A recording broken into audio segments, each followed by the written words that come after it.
네, 안녕하십니까. 한의학총각 516기 강의 시간입니다.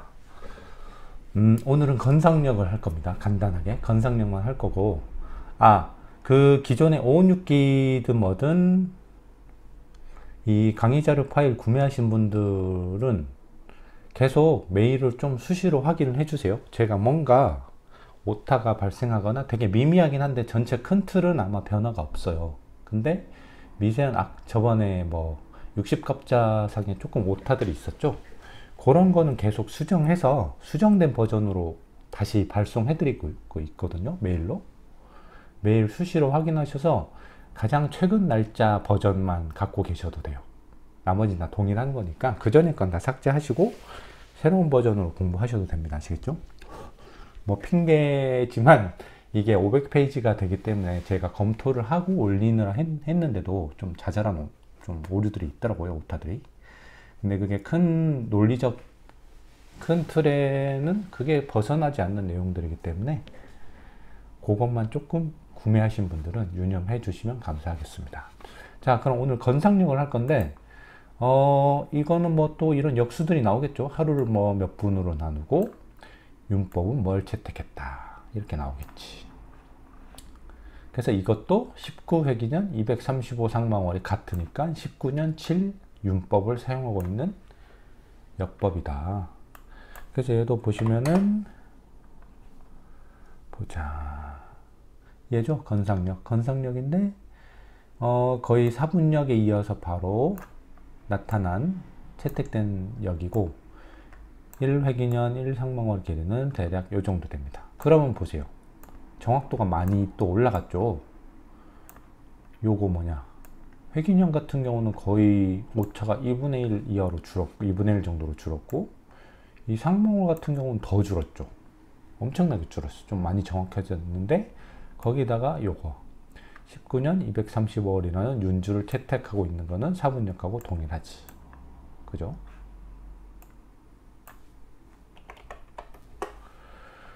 자, 그래서 1회기년의 조정 사유와 결과는 아까 말씀드렸던 1회기년과 1상망월의 길이의 오차가 많이 줄어들었죠. 그래서 후한 사분력의 세여, 이 세여라는 거는 결국 그거예요. 지금 모든 역법들이 다 1회기년에서 365는 고정이거든. 그지? 그 다음에 여기 뭐 소수 부분에서 계속 갈리잖아. 그지? 보시면은 지금 다 365, 365, 365 쭉 365 나오는데 결국 역법의 아이덴티티를 결정하는 건 요 뒤에 소수 부분이거든요. 그죠? 그렇기 때문에 요거를 특별히 세여라고 합니다. 세여. 이거는 용어 때문에 제가 써놨어요. 세여. 정확하게는 이겁니다. 세실에서 360을 뺀 5.25 값. 즉 소수 값은 아니죠. 정확히는 요거예요. 요거. 근데 사실상 요거라고 봐도 무난할 것 같아요. 왜냐하면 5까지도 거의 일치하거든. 364나 366인 역법도 없거든요. 그래서 사실 요거 빼고 요 소수만 세여라고 해도 되지 않나 하는데 보통은 세여를 요렇게 정의합니다. 즉 후한사분력의 세여인 5.25가 너무 크기 때문에 뭐가 나타나 결국 역일과 태양의 환경과 대응성에 오차가 발생된다고 판단했겠죠. 그래서 이 오차를 줄이는 방식으로 뭔가 이렇게 분법을 조금 더 크게 해서 숫자가 커지면 커질수록 대부분 뭐 정확도는 올라가죠. 왜냐면 분수의 그 갭이 분수를 조금 더 세밀하게 세팅할 수 있거든. 분모 분자 관계를. 그지? 그래서 세여의 길이를 위와 같이 조정하였다. 어떻게? 기존의 후한사분력의 5.25 대신 즉 0.25 대신 589의 145로 조절함으로써 요 정도가 차이가 나는 거야. 이 500, 아니 요 정도가 차이가 나는 게 아니고 요 589분의 145는 0.2462예요. 근데 이 0.25랑 그러면 0.0038일 정도 차이가 나는 거지. 그지? 근데 이 우리가 실제로 1회기년은 얼마예요? 0.242이거든. 상당히 정확해졌죠. 그죠? 그래서 이게 건상력의 특징입니다. 그래서 연간 오차가 절반 정도로 감소했다. 아까 말씀드린 것처럼. 그지? 그리고 일상망원의 길이도 상당히 정확도가 높아졌죠. 아까 말씀드린 것처럼. 그 다음에 이 건상력에 조금 특징이 있는데 이겁니다. 첫 번째 특징은 뭐냐면 황도와 백도 간의 경사도를 최초로 명시하였다. 자, 이게 무슨 말이냐? 계속 나왔던 건데 이게 이렇게 되잖아요. 어쨌든 환경차에 따라서 태양이 여기 있고 지구가 여기 있는데 달이 요 사이 환경에 위치하면 어떻게 된다? 삭. 요 사이에 위치하면 뭐가 된다? 망이 되지. 그지? 그런데 좀 이상하지 않아요? 사기라는 현상도 있지만 이런 현상도 있잖아. 일식. 그리고 망이라는 현상도 있지만 월식이라는 현상도 있거든. 상식적으로 완전히 요 2D만으로 볼 때 높이가 없다고 가정할 때 얘가 제대로 들어오면 어떻게 됐어요? 태양은 완전히 가리겠지. 그게 일식이야. 그죠? 그리고 태양빛이 지구가 태양빛을 제대로 완전히 가려버리면 어떻게 돼? 얘 또 안 보이겠지. 이 그림자에 가려서. 이것도 월식이거든. 그래서 완전히 2D상으로만 봤을 때, 즉 얘네가 어떤 환경 이외의 차원에 편차가 없다면은 요 위치에 있을 때는 무조건 일식이 일어나야 되고 요 위치에 있을 때는 무조건 월식이 일어나서 삭과 망보다는 일식과 월식을 분리해야 되거든. 근데 실제로 그렇지 않죠. 여기 있을 때는 태양도 어느 정도 보이고 삭이라는 현상이 나타나고 여기 있을 때는 뭐야? 도리어 월식은 거의 안 나타나면서 대부분 그냥 오히려 더 동그랗게 잘 보이지. 보름달처럼. 그건 어떻다는가? 요게 요렇게 요 상에 있지만 얘가 뭐 약간 위에 있거나 약간 밑에 있거나 요런 식으로 됨으로써 태양빛을 고스란히 다 받을 수 있다 이거지. 즉 얘네가 요 환경 외에 어떤 다른 차원에서는 편차가 있다는 말이야. 그래서 가끔 그 차원의 좌표도 일치해버리면 일식이 나타나고 월식이 일어나는데 그게 그렇게 흔하진 않고 이런 특징 때문에 그러면 황도와 백도는 완벽하게 일직선상에 위치한 게 아니고 약간 경사진 게 아닌가 한 게 이 건상력에서 추산해서 기재를 한 겁니다. 대략 6과 12분의 1도 정도, 즉 5.996도 정도 기울어져 있다. 황도와 백도는. 그러니까 이런 거지. 지구를 중심으로 할 때 태양이 약간 이렇게 기울어져 있다고 했는데 뭐 요것보다 뭐 약간 이런 식으로 기울어져 있다거나 하겠지. 달은 완전히 이렇게 일치하는 게 아니고 이렇게 일치하면 계속 일식 월식이 나타난다고 했잖아. 아시겠죠? 그래서 이거는 현대 측정값 5.145도 대비 16.54% 정도밖에 오차가 안 날 정도로 이것도 상당히 정확한 값이야. 앞에 5도는 맞거든. 그지? 이런 거를 그때 계산해 놨다는 것도 대단한 것 같아요. 그죠? 자, 그래서 건상력의 첫 번째 특징은 사실 이겁니다. 황도와 백도 간의 경사도를 최초로 명시했고 이렇기 때문에 뭘 설명했겠어? 사계 위치 혹은 망의 위치마다 일식과 월식이 일어나지 않는 이유를 이걸로 설명을 했겠지. 그지? 자, 그 다음에 중요한 거는 월행지질입니다. 월행지질. 요것도 제시했어. 자, 이거는 무슨 말이냐? 달이 운행함에 속도가 어떤 거야? 지. 느릴 때도 있고 질. 빠를 때도 있다 이거지. 즉, 달의 공전 속도가 동일하지 않다는 거야. 이거를 제시한 거거든요. 요 건성력에서는. 자, 이거는 무슨 말이냐면 타원 궤도로 공전하는 행성들은, 그래서 사실 이 월행지질은 달에만 적용되는 게 아니고 어떤 천체를 중심으로 공전하는 모든 천체들에 적용되는 요 내용이에요. 요 아래 내용은. 근데 단지 지구를 중심으로 달의 입장에서 서술을 하면 이게 월행 지질이 되는 거지. 아시겠습니까? 그래서 이 내용을 한번 볼게요.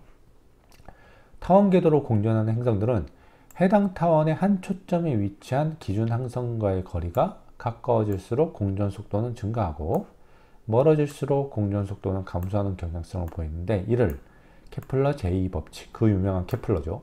면적 속도 일정의 법칙이라 합니다. 자, 이게 무슨 말이냐면 전체 공전 궤도가 완벽하게 원이면은 매우 계산하기도 심플하고 좋겠죠. 그럼 이 중심에 뭐 예를 들어서 이 공전하는 전체가 달이라면 이 중심에 그냥 지구가 있는 거고 이 거리는 항상 똑같겠지. 반지름이니까. 근데 불행하게도 이렇지 않습니다. 타원을 형성하거든요. 모든 공전 궤도는. 자, 그러면 타원이 뭔지를 알아야 되는데 타원은 이겁니다. 얘는 완벽한 원 같은 경우는 중심이 하나가 있고 여기서부터 뭐가 같아요? 여기서부터 거리가 같은 모든 점들을 연결하면 그게 원이 되는 거잖아. 타원은 조금 정의가 특이합니다. 점 두 개가 있거든. 점 두 개가 있는데 이 점과 이 점으로부터의 거리의 합, 거리의 합이 동일한 모든 점을 이은 것을 타원이라고 해요. 예를 들어서 이런 요 점 같은 경우는 뭐예요? 요거랑 요거를 더한 거지. 이 점 같은 경우는 요거랑 요거를 더한 건데 요거랑 요거를 더한 게 더한 값만큼 찾아봤더니 요 점에서도 요거랑 요거를 더하면 값이 나오는 거야. 그래서 이런 모든 점들을 이었더니 이런 형태가 되는 거지. 삐뚤어졌는데 이렇게 타원 형태가 되는 겁니다. 계란처럼. 아시겠죠? 그래서 실제 타원궤도, 실제 공전하는 행성들은 이 타원궤도 상에서 공전을 하는 거고, 그래서 극단적으로 이 타원의 경우에 얘네 둘의 거리가 극단적으로 좁아져서 하나가 돼버리면 어떻게 되는가? 이게 되는 거예요. 아시겠죠? 결국 원은 타원에 포함이 되는 관계겠지? 아무튼 이런 관계에서 그러면 지구를 중심으로 공전하는 달은 지구가 두 개의 초점 중에 하나의 위치를 한 거야. 그럼 계속 먼스는 이렇게 해서 움직이겠죠. 이렇게 되면 뭐가 문제가 생기냐면 타원 같은 경우는 두 개의 초점의 거리로부터 합이 동일한 거야. 대신 단일 초점으로부터의 거리는 어떻게 돼요? 계속 변하겠지. 지금만 봐도 계속 어떻게 되어 있어요? 줄어들겠죠. 그래서 이때쯤에 뭐가 되겠어? 요 2라는 초점, 지구라는 초점으로부터의 거리가 가장 짧겠지. 그리고 다시 여기서부터 점점 길어져서 요 정도에 도착하면 요 초점으로부터의 거리는 가장 짧은데 지구라는 초점으로부터의 거리는 가장 길겠지. 아시겠어요? 그래서 이런 케이스일 때 지구가 초점에 있을 때 여기 지구라는 초점에서 가장 가까운 요 지점을 지구와 가까운 지점이라고 해서 근지점이라고 합니다. 근지점. 그래서 영어로는 페리지라고 해요. 반대로 여기는 지구라는 초점에서 가장 먼 지점이죠. 그래서 먼 원자를 써서 그냥 원지점이라고 합니다. 영어로는 아포지입니다. 에퍼지라고 해요. 에퍼지. 아시겠죠? 그러면 이것만이 아니고 또 어떤 특징이 생기냐면 타원을 정확히 예쁘게 그려봤을 때 지구 초점이 여기 있다고 생각할게요. 여기 지구야. 그럼 이렇게 돼버려. 이 케플러가 발견한 법칙은 뭐냐면 같은 시간 동안 델타 t라는 시간을 둘게요. 예를 들어서 하루면 하루, 이틀이면 이틀. 델타 t라는 시간 동안 달이 여기서부터 여기까지 공전을 했어. 그리고 똑같은 델타 t라는 시간 동안 살펴봤더니 어떻게 돼? 이 나아간 거리가 다른 거야. 원지점으로 갈수록 뭐랄까, 공전 속도가 느려져서 동일한 시간 동안 나아가는 거리가 오히려 짧다 이거지. 근지점에 가까울수록 공전 속도가 빨라져서 나아가는 거리는 길어지고, 그래서 여기가 여기보다 긴 거예요. 그런데 여기서 또 특징이 뭐냐면 요 초점을 기반으로 요 부채꼴을 재잖아. 넓이를 측정해보면 이 둘이 같더라. 이거를 발견해내는 것도 진짜 대단하잖아요.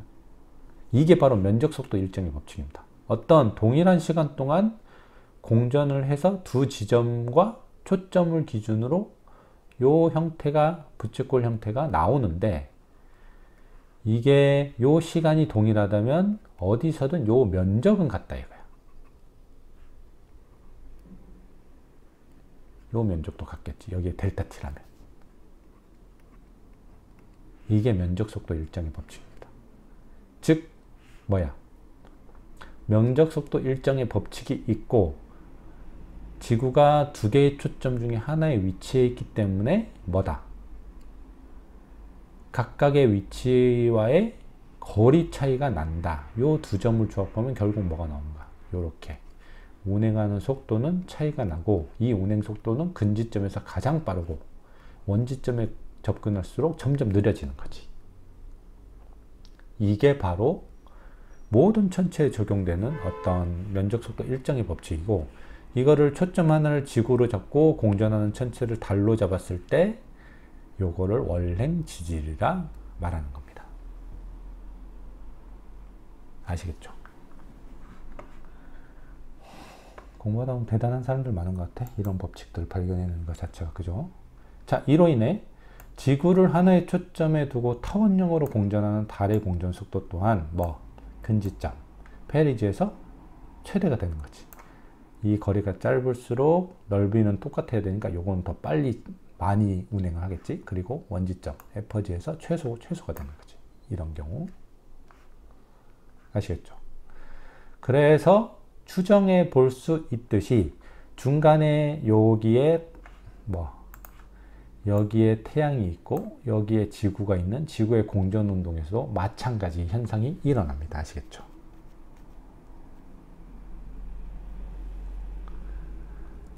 그래서 오늘은 건상력에 대해서 했는데 이런 수치적인 거는 크게 중요하진 않는 것 같아. 이제 그죠? 우리가 이걸 다 외우고 다닐 것도 아니고, 수치적인 것보다는 이게 정확도가 높아졌냐 떨어졌냐, 대부분 높아지는 쪽으로 가긴 하겠죠. 세월이 지날수록. 그리고 역마다 특징인데, 건상력의 첫 번째 특징은 뭐였다? 황도와 백도 간의 경사가 존재함으로써 사귈 때마다 일식이 안 생기고 망일 때마다 월식이 안 생기는 그 이유를 설명할 수 있었다 이거지. 건상력을 통해서. 그리고 두 번째로 월행 지지를 최초로 제시했는데, 사실 이거는 케플러의 제2법칙인 면적속도 일정의 법칙의